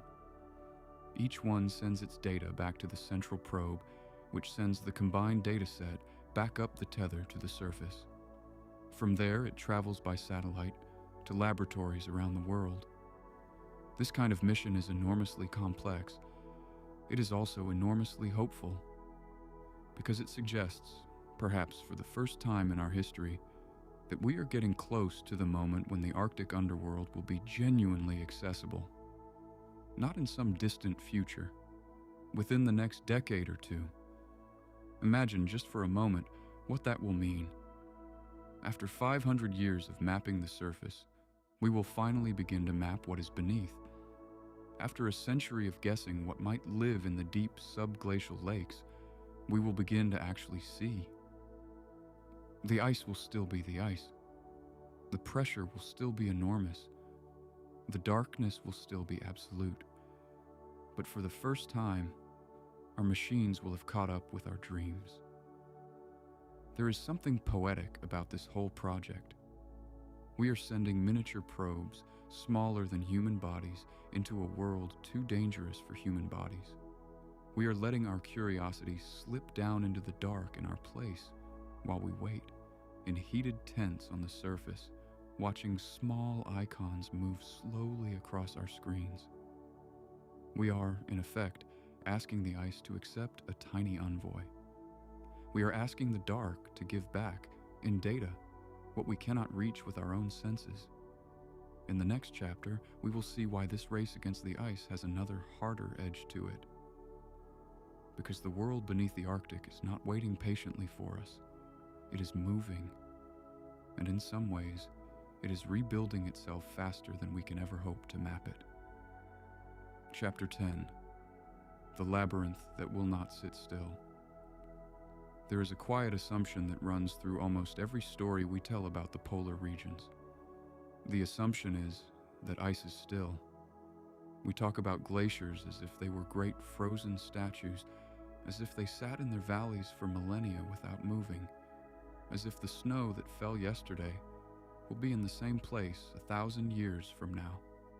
This assumption, like so many others about the under-ice world, is wrong. Glaciers are not statues, they are rivers. They are slow, dense, almost incomprehensible rivers of compressed ice, and the world beneath them is being rearranged, day by day, by the sheer fact of their motion. To understand this, we have to spend a moment with the strange physics of solid flow. Place an ice cube on a tilted countertop. It does not move, not visibly. Now place 1,000 stacked ice cubes on a slightly tilted countertop and wait for 10,000 years. They will move. The lower cubes will deform under the weight of the upper ones. The whole stack will spread like a mound of cold honey. Slowly, imperceptibly, but continuously. This is what is happening on an unimaginable scale in every glacier on the planet. The ice deforms under its own weight. It flows. It does not slide on water in the simple sense, although water often helps. It flows because at the pressures and temperatures of a deep ice sheet, ice itself becomes a very, very slow liquid. The speeds vary. The interior of central Greenland flows at perhaps a few centimeters per year. The fast outlet glaciers along the coast can move a kilometer or more per year. And then there are the surge glaciers, the misbehaviors. A surge glacier is a glacier that, after lying nearly still for years or decades, suddenly accelerates. The classic example is the variegated glacier in Alaska. In 1982, after years of slow creep, variegated glacier began to move. Not at a meter a day, at tens of meters a day. Over the course of a few months, the glacier traveled roughly 4 kilometers down its valley. Whole sections of the surface broke up into chaotic fields of ice blocks. The bedrock beneath was scoured, channelized, transformed. And then, almost as suddenly as it had begun, the surge stopped. The glacier slowed. The ice settled into a new resting position. What causes a surge? The honest answer is that we are still working it out. The leading idea is that water builds up at the base of the glacier, lubricating it, until the friction holding the ice in place is overwhelmed. The glacier, suddenly free, slides forward. As it does, it stretches and thins. The water drains. Friction returns. The glacier locks back into place. It is a kind of geological hiccup, repeated on time scales of decades or centuries. For our purposes, the important thing is what surges do to the world below. They erase it.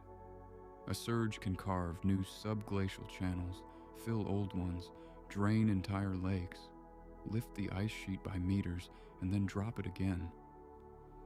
Anything we placed in the under-ice world before the surge is now buried under a different geometry. Boreholes are crushed, probes are displaced. Cavities that were mapped a year ago are simply gone, replaced by something new.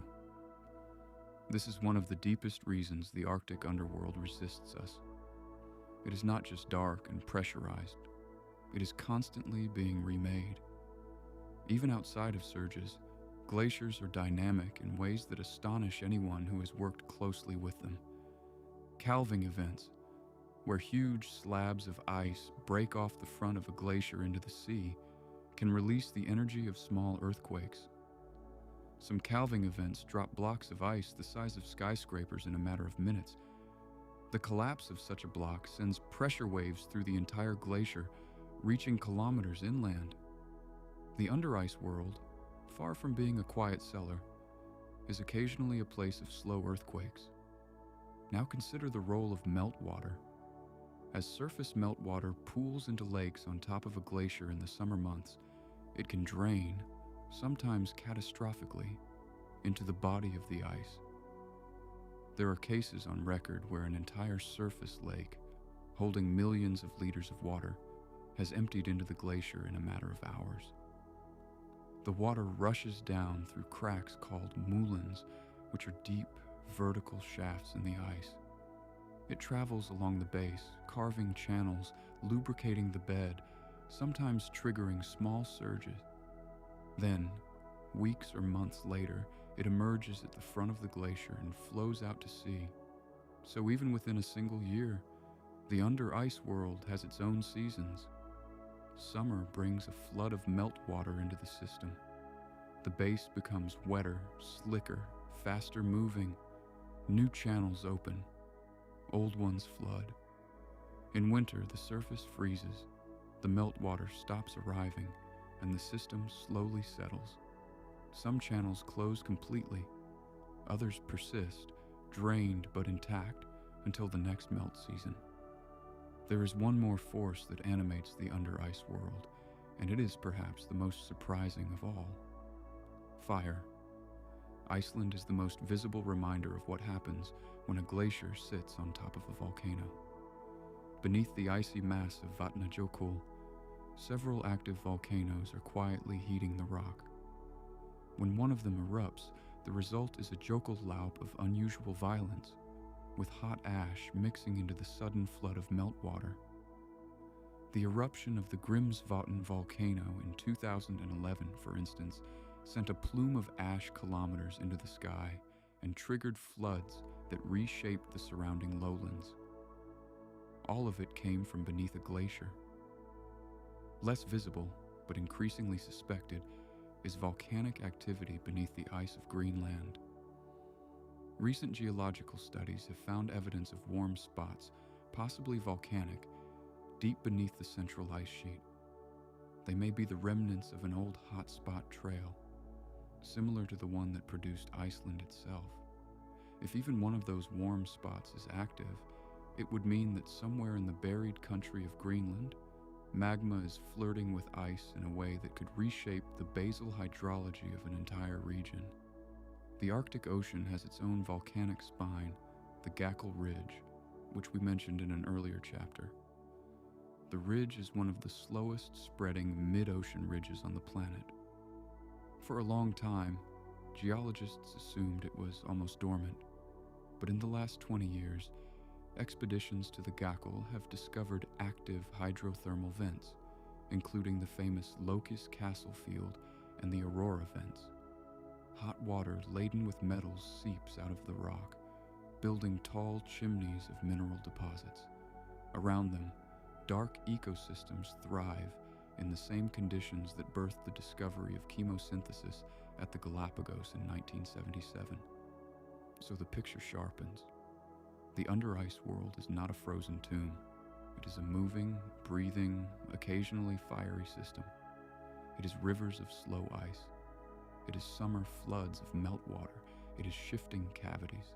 It is volcanic warmth in deep places. It is, in its own time scale, almost as alive as the surface. And this matters for two reasons. The first is that any tool we send down has to survive in a place that does not stand still. The second is more poignant. By the time we finish mapping a region of the under-ice world, that region may already be different. The labyrinth, in a sense, is always one step ahead of us. We are not exploring a museum. We are exploring a creature that is breathing. In the next chapter, we will look at the force that is, more than any other, accelerating this restless transformation. The climate is warming, and the Arctic is feeling it first, hardest, and in ways that are slowly reshaping what lies beneath the ice. Chapter 11. The Climate Rewriting the Map. Of all the threads that weave through the story of the Arctic underworld, the most urgent is the one we cannot ignore. The world beneath the ice is changing, and it is changing not on the slow timescale of glaciers or the patient timescale of evolution, but on the rapid, jagged timescale of human-caused warming. To understand the under-ice world today is to study it while it is being remade in real time. The map we are sketching is, in a literal sense, fading at its edges as we draw it. The starting point is a striking number. In recent years, scientists have come to a sobering conclusion about the warming of our planet. While the global average temperature has risen roughly 1.25 degrees Celsius since the industrial era began, the Arctic has warmed considerably faster. Recent studies suggest that the high latitudes of the north are warming at nearly 4 times the global rate. In some local regions, the rate is even higher. The Arctic is, in the language of climate science, the canary that has stopped singing. Why does the Arctic warm faster than the rest? There are several reasons, but they all amplify each other. As sea ice melts, it exposes dark ocean water, which absorbs more solar energy than the bright reflective ice did, accelerating further melting. As permafrost thaws, it releases methane and carbon dioxide that have been trapped for tens of thousands of years, pumping greenhouse gases into the atmosphere. As snow cover decreases, the dark tundra and bare rock that emerge absorbs still more heat. Each effect feeds into the next. The system, in technical terms, is in a feedback loop, and the loop is accelerating. What does that mean for the under-ice world? It means, first, that the great ice sheets are losing mass. The Greenland ice sheet has been shedding hundreds of billions of tons of ice every year for the last 2 decades. Some of that loss comes from surface melting. Some of it comes from the accelerated flow of outlet glaciers, which are sliding faster as their lower ends are eaten away by warming ocean water. As the ice thins, the pressure at the base decreases. Subglacial lakes may drain or shift. The basal hydrology becomes more chaotic. Channels that were stable for centuries can suddenly reroute. The whole hidden world is, in a real sense, being squeezed and stretched by changes in the load above. It also means that our window to study these systems in their original state is closing. Some subglacial lakes, mapped by radar in the late 1990s or the first decade of the new century, are simply gone today. Their water is drained, or their ice is thinned to the point where they no longer behave as lakes. Whatever lived in them, if anything lived in them, has been carried off in a flood we will never witness or moved into a different system entirely. The ecosystems that may have evolved in those waters over hundreds of thousands of years are at the mercy of a thaw they did not anticipate and cannot resist. There is another, even more dramatic sign of the under-ice world venting back to the surface: the Yamal craters. Beginning in the year 2014, residents of the Yamal Peninsula in northern Siberia began to report something strange. New holes in the ground, not natural sinkholes, not collapsed mine shafts. Holes 10 to 30 meters across, with sharp circular rims and depths plunging 50 meters or more into the permafrost. Around their rims, soil and ice had been thrown outward in piles, as if the ground had exploded. The mystery was solved, more or less, within a few years. Methane, locked into the permafrost as a kind of frozen clathrate, was warming. As it warmed, it became a gas. The gas built up beneath the surface, in pockets between the soil and the still frozen layers above. When the pressure became too great, the surface gave way in a sudden explosion, leaving a perfectly cylindrical pit and a scattering of ejected material. The Yamal craters are, in essence, methane bombs. They are direct, visible evidence that what has been locked under the Arctic for tens of thousands of years is now venting back into the modern atmosphere. So far, the craters have only been observed in the open tundra of Siberia, but the same conditions exist, in different forms, beneath the ice of Greenland and the floor of the Arctic Ocean. There are seabed methane seeps along the coasts of Siberia and Alaska that are also increasing in activity, releasing trapped gas into the water column. The under-ice world is not just changing in the abstract. It is ventilating. It is exhaling. There is one more phenomenon worth lingering on, both because it is strange and because it is poignant. It is called a brinicle. When seawater freezes to form sea ice, the salt is pushed out, leaving the ice itself relatively fresh. The expelled salt accumulates in tiny pockets within the ice. where it is so concentrated that it stays liquid even at temperatures well below zero. As these brine pockets drain downward, they can spill out the bottom of the ice as long, thin columns of supercooled, dense brine.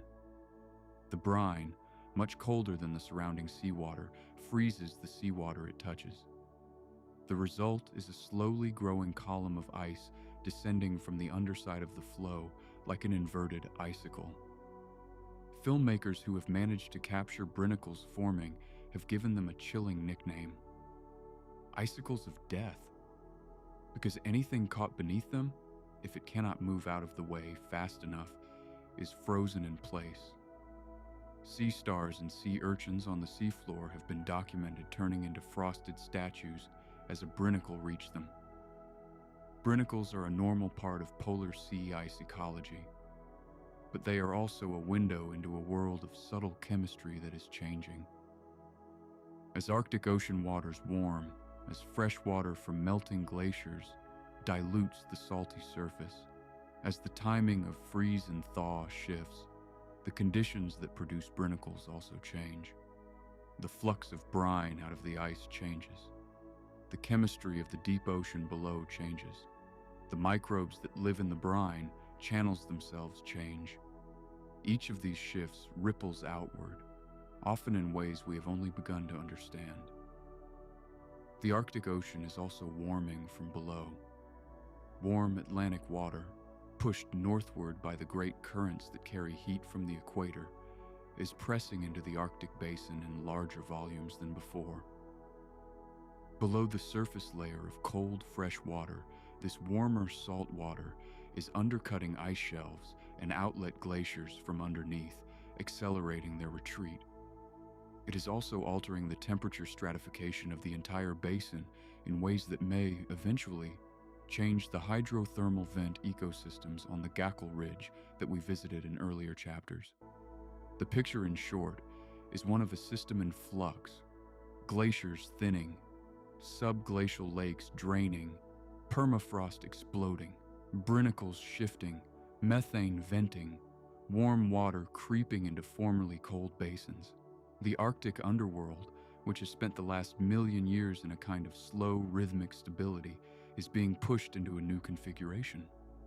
We do not know exactly what that new configuration will look like. We only know that we are watching it form. This is the urgency at the heart of every research expedition to the high north. Every drilling project, every cryobot prototype, every voyage of an autonomous vehicle is a race against time. We are trying to understand a system before it changes too much for us to recognize what it once was. The under-ice world is rewriting itself, and whatever knowledge we hope to glean from it, we have to claim now, while there is still something there to be glimpsed. In the next chapter, we will turn outward, away from Earth itself, and ask the question that has been building since the first chapter.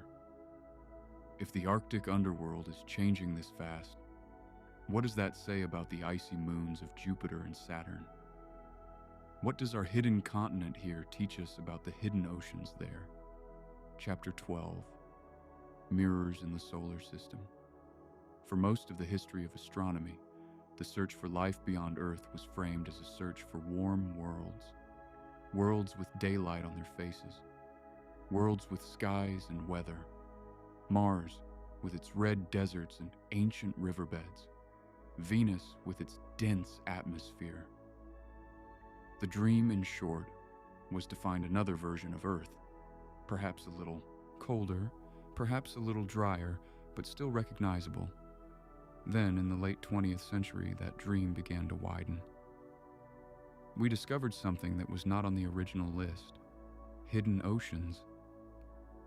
The first hint came from a small, cracked moon orbiting Jupiter. Its name is Europa. Europa is roughly the size of our own moon. It is one of the 4 great satellites of Jupiter that Galileo first observed through his telescope in the year 1610. From a distance, it appears as a smooth, bright sphere, crisscrossed with strange, dark lines. When the Voyager spacecraft passed through the Jovian system in the late 1970s, Those dark lines became one of the great puzzles of planetary science. They looked like fractures in a frozen surface, as if something below were breaking the ice and refilling it with darker material. As if Europa were a single great cracked egg with something liquid inside. Decades of follow-up missions, especially the Galileo spacecraft in the late 1990s, have confirmed the suspicion. Europa is not a solid ball of ice. It has a thick outer crust of frozen water, perhaps 10 to 30 kilometers thick. Beneath that crust, almost certainly, lies a global ocean. An ocean of liquid salt water, kept warm not by daylight, but by the tidal flexing of Jupiter's powerful gravity, which kneads the moon back and forth as it orbits. The ocean is estimated to be between 60 and 150 kilometers deep. By volume, it may contain 2 times more liquid water than all the oceans of Earth combined. Take a moment with that. A small moon, no larger than ours, holding twice as much liquid water as our entire planet. Beneath ice, in the dark, heated from below by the gentle violence of tides. If you want to know what Europa looks like in chemical terms, you do not need to visit it. You need to drill 3 kilometers down through the Greenland ice sheet. You need to descend into a sealed subglacial lake. You need to taste the chemistry of an environment with liquid water, crushing pressure, eternal darkness, and heat coming from below. Every one of those conditions, every single one, applies to both worlds. The Arctic underworld is the closest physical analog to Europa that exists anywhere within reach. Now turn to the other contender, Enceladus. Enceladus is much smaller than Europa. It orbits Saturn instead of Jupiter, and it is, by any reasonable measure, a small moon. About 500 kilometers across. For most of the 20th century, it was an obscure footnote in planetary science textbooks.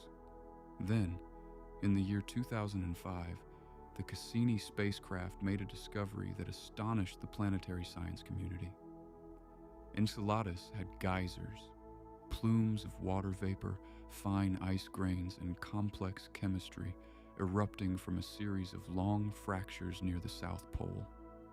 The plumes shot hundreds of kilometers into space. They fed one of the rings of Saturn with their material. And when Cassini flew through the plumes, sampling them with its onboard instruments, it found something extraordinary. The plumes contained organic molecules. They contained silica grains, the kind that form when hot water passes over rock. They contained molecular hydrogen. In short, they contained almost every chemical signature that, on Earth, we associate with active hydrothermal vents. Beneath the icy crust of Enceladus, there is a global liquid water ocean, and on the floor of that ocean, almost certainly, there are hot springs.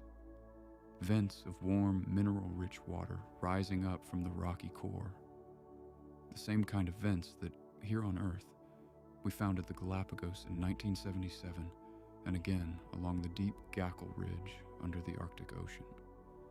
The same kind of vents that rewrote our understanding of where life could exist. If life exists on Enceladus, this is the most likely place for it. Around vents on the floor of a hidden ocean, fed by chemistry rather than light. And if you want to know what Enceladus is like in detail, you do not need to fly there. You need to send a research submersible to the Loki's Castle vent field beneath the ice of the Arctic Ocean. You need to study the microbes that live around the aurora vents on the Gackle Ridge.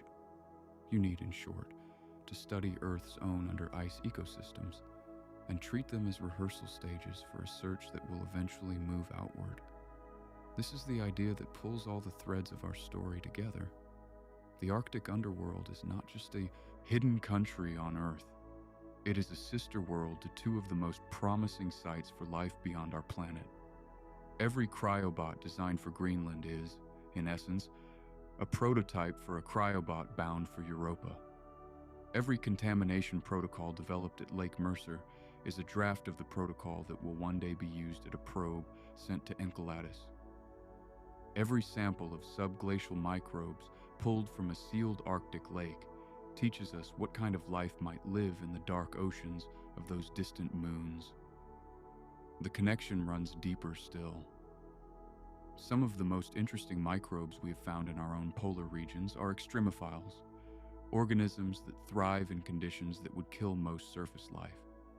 They eat methane, they tolerate radiation, they survive in salty brines below the freezing point. Many of these properties match the conditions we suspect on Europa and Enceladus very precisely. If we can sketch a portrait of a microbe that thrives in our own under-ice darkness, we are sketching in advance the kind of organism we should expect to find elsewhere. There is a beautiful symmetry in this. We began the story by saying that the Arctic underworld is one of the last unmapped places on Earth. We are now adding that it is also a quiet rehearsal stage for the exploration of the entire outer solar system. The cold, dark, sealed places of our own planet are training us to recognize the cold, dark, sealed places of others. And the discoveries we make beneath 3 kilometers of ice in the high north may, in the end, help us answer the oldest question our species has ever asked. Are we alone? The answer, if it ever comes, may not arrive as a triumphant signal from a distant star. It may arrive much more quietly.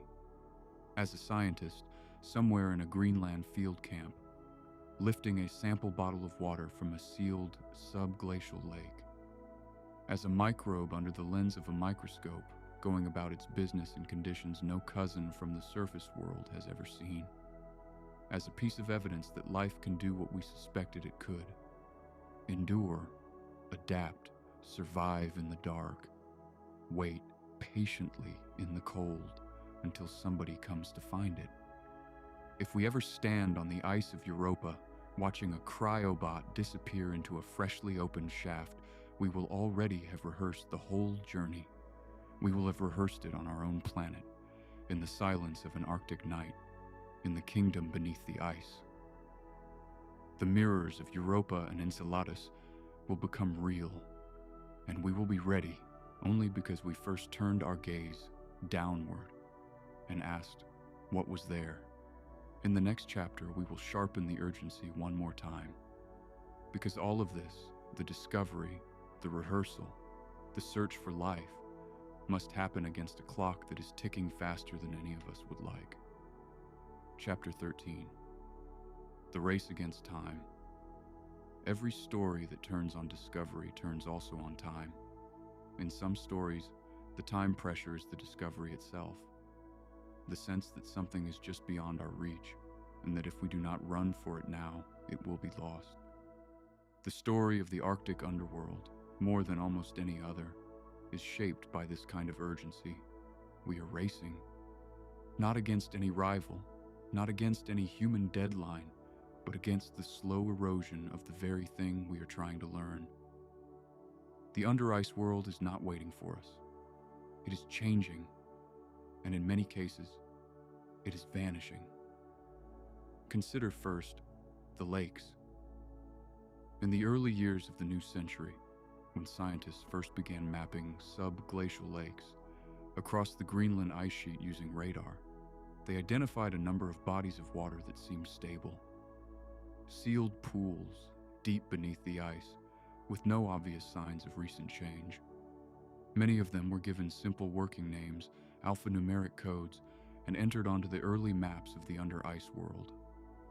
Plans were made to study them in more detail. Drilling proposals were drafted. Funding was sought. But before many of those plans could be executed, something unexpected happened. Some of the lakes were no longer there.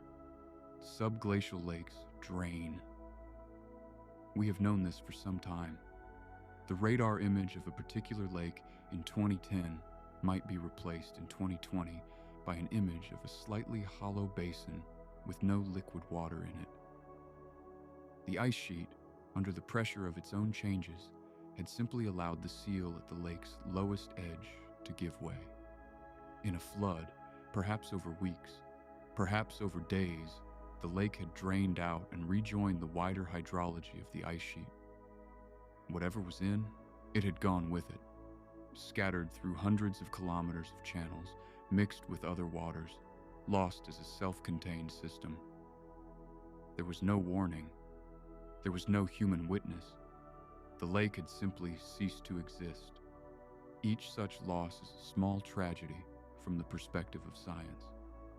A sealed environment, perhaps tens of thousands or hundreds of thousands of years old, has been rejoined to the larger world without ever being studied. Whatever microbial lineages had quietly evolved in its waters, perhaps over more time than mammals have walked the earth, have either died or been cast adrift. The unique chemistry, the unique biology, all of it gone into the slow flood of the ice sheet base, never to be studied as it was. This is not a hypothetical scenario. It is happening now, faster as the climate continues to warm. Every year, subglacial lakes that were once stable show signs of weakening. Every year, more drainages occur. Every year, the rate at which we lose these tiny worlds quietly accelerates. Then there is the question of ecosystems. If a sealed subglacial lake holds a microbial community that has been isolated for hundreds of thousands of years, that community is, by definition, unique. Its genes have drifted in their own direction. Its metabolism may rely on chemical reactions slightly different from those of its surface relatives. The proteins it produces, the enzymes it uses, may have evolved in subtle and beautiful ways to fit the precise conditions of its lake. These kinds of communities are biological treasures.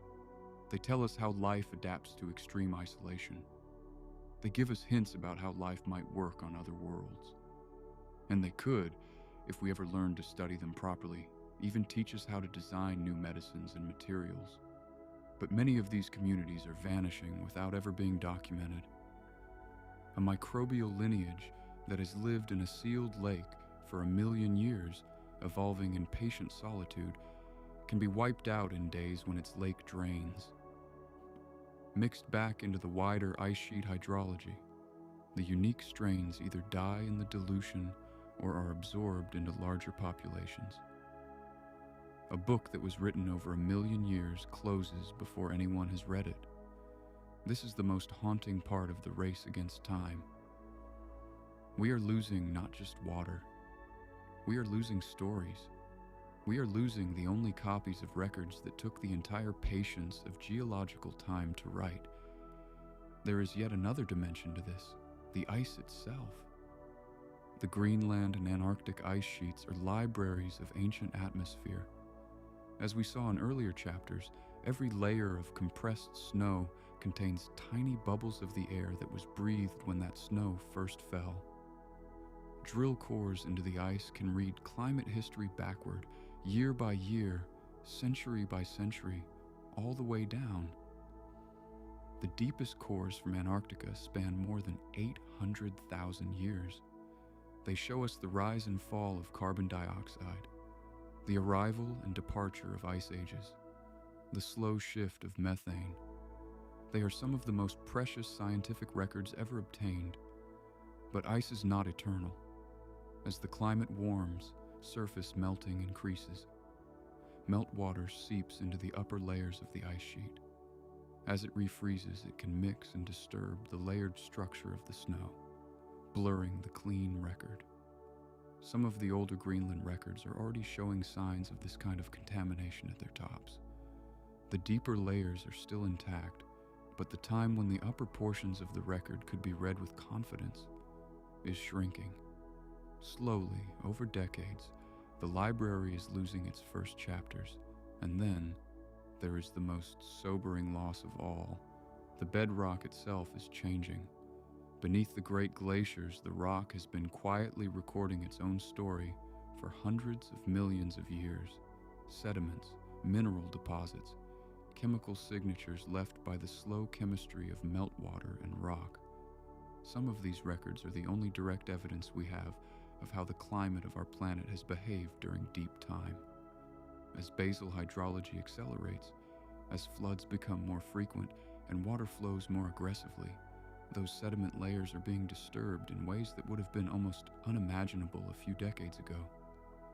Whole sections of the under-ice geological record are being scoured, redistributed, lost. It is an odd kind of loss. The rock is not going anywhere. The water is not going anywhere. The planet is not going anywhere. But the patterns, the arrangements, the information that was encoded in the careful, undisturbed sequences of mud and microbes, that information is being erased, the way a wave erases footprints on sand. When we put all of this together, the picture is uncomfortable. We are living in the moment of the greatest possible scientific opportunity, with the most powerful tools that have ever existed on the verge of finally being able to enter the world beneath the ice. And we are also living in the moment when that very world is changing fastest. The moment when the most important things may slip past us before we can grasp them. This is why the urgency you sometimes hear in the voices of polar scientists is real. They know they are racing. They know that the lake they hope to drill into next decade may not be there next decade.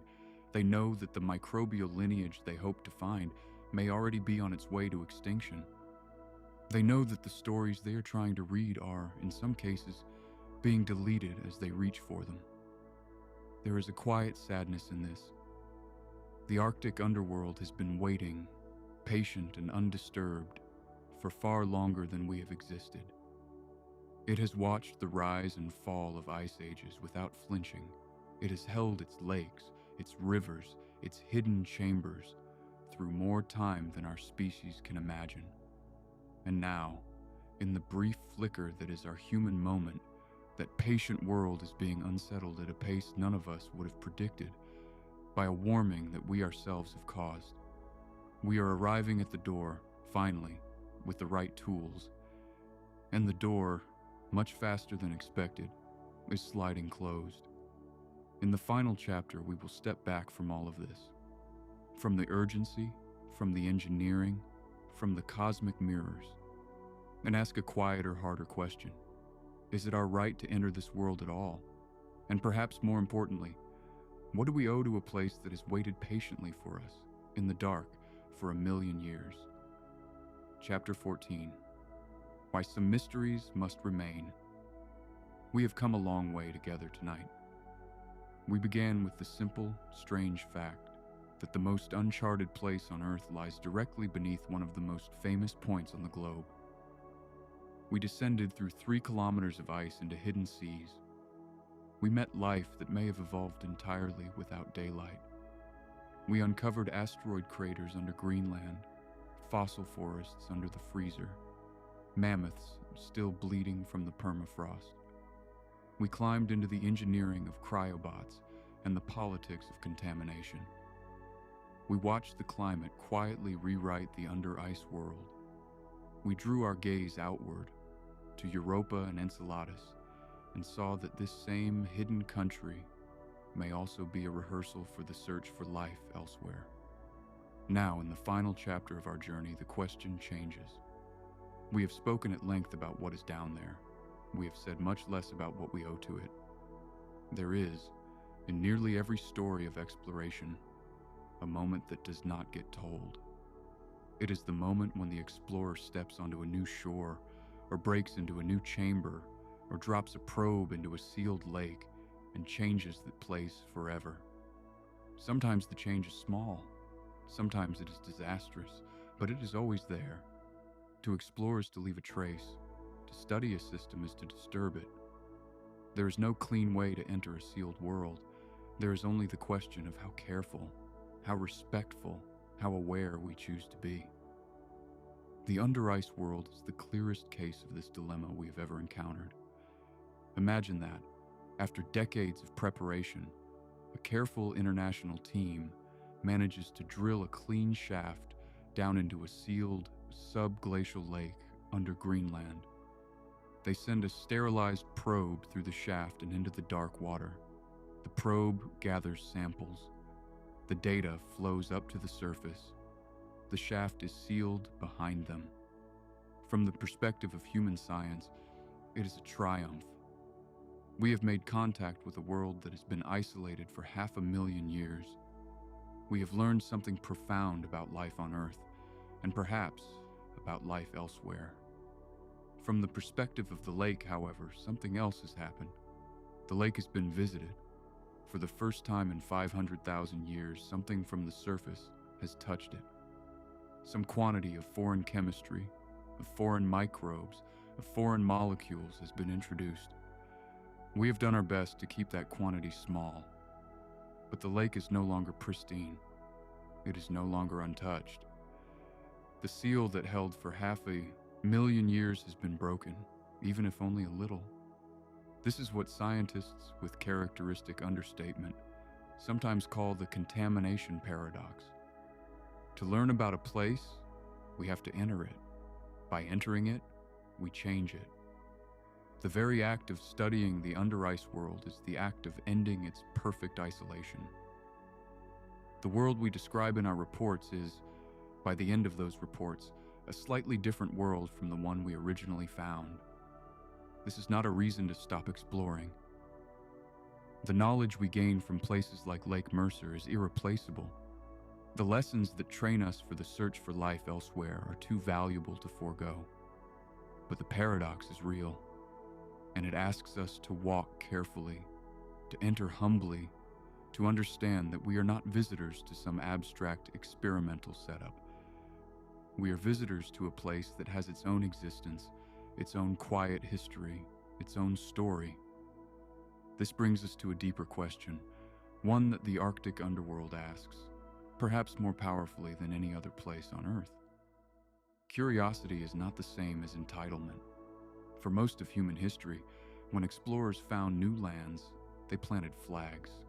They claimed, they named, they imposed. The notion that a place might exist on its own terms, indifferent to our claims, was rarely entertained. The under-ice world is challenging that habit.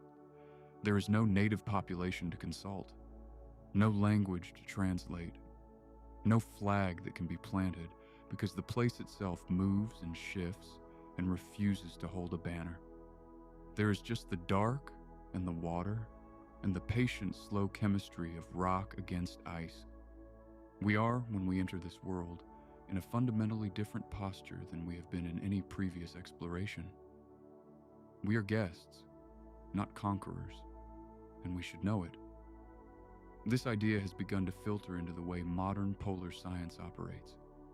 The contamination protocols at SALSA, at Whillans, at the cryobot programs being designed by NASA, all reflect a quiet humility. The point is not just to gather data. The point is to leave the place as nearly as possible the way we found it, to take only what we need to take, to honor, in our practice, the patience of the world we are entering. There is a further step, harder and more philosophical. It is the suggestion that some places should perhaps be left alone entirely. This is not an idea that comes easily to a species that has spent 500 years filling in the empty spaces on its maps. We are, by our nature, finders. We are climbers. We are openers of doors. The thought that there might be doors we should choose not to open does not sit comfortably. And yet, when we look at the deepest, oldest, subglacial lakes, the ones that have been isolated longest, the ones that may host the most unique communities, a quieter voice begins to ask, do we need to enter these particular ones? Could we satisfy our questions with the more accessible lakes, the younger ones, the ones whose loss is less profound? Could we leave the most ancient, most isolated, most fragile places to themselves? There is no easy answer. Some scientists argue that complete isolation will not last either way, given the changing climate. Others argue that we have a duty, on behalf of all future generations, to learn what we can while these systems still exist. Both views have weight, but the conversation matters. The fact that we are even having it represents a quiet shift in how our species relates to the unknown, and so we end where the source of this story always wanted to end, with the dream itself. The Arctic underworld is a place where, if we are honest, The unknown has always been the point. The question of what is down there has fueled every chapter of this journey. The asteroid scar, the hidden river, the ancient virus, the microbe in the dark lake, the cryobot disappearing into the ice, the sister moons in the outer solar system. All of them are versions of the same question. What is hidden? What is waiting? What might be there that we do not know? That question is, in many ways, more powerful than any answer we could obtain. It is what sends scientists into the cold each summer. It is what funds the cryobots. It is what fills our imaginations when we picture the dark lakes beneath our feet. The mystery of the under-ice world is not an obstacle to be solved. It is a kind of beacon, a signal that calls our species back, again and again, to the work of exploration, the work of patience, the work of awe. If, in the end, some of the deepest pockets of that world are left alone, perhaps that is fitting. Perhaps the mystery itself is what we have always needed. A reminder that the planet we live on is bigger than us, older than us, stranger than we will ever fully grasp. A reminder that beneath the ice and beyond the ice, there are stories still being told, in a language we are only beginning to listen for. So, as we end our nighttime journey, soften your breath one more time. Imagine the dark water in a sealed lake somewhere under Greenland, exactly as it has been for 500,000 years, exactly as it will be tomorrow, exactly as it may be 1,000 years from now. Imagine that, even as you fall asleep, somewhere in that dark, the slow, patient chemistry of life is going about its quiet business, untroubled, undisturbed, and entirely free. The North Pole, as we said at the beginning, is not a destination. It is a doorway, and tonight, gently, that doorway closes. Sleep well.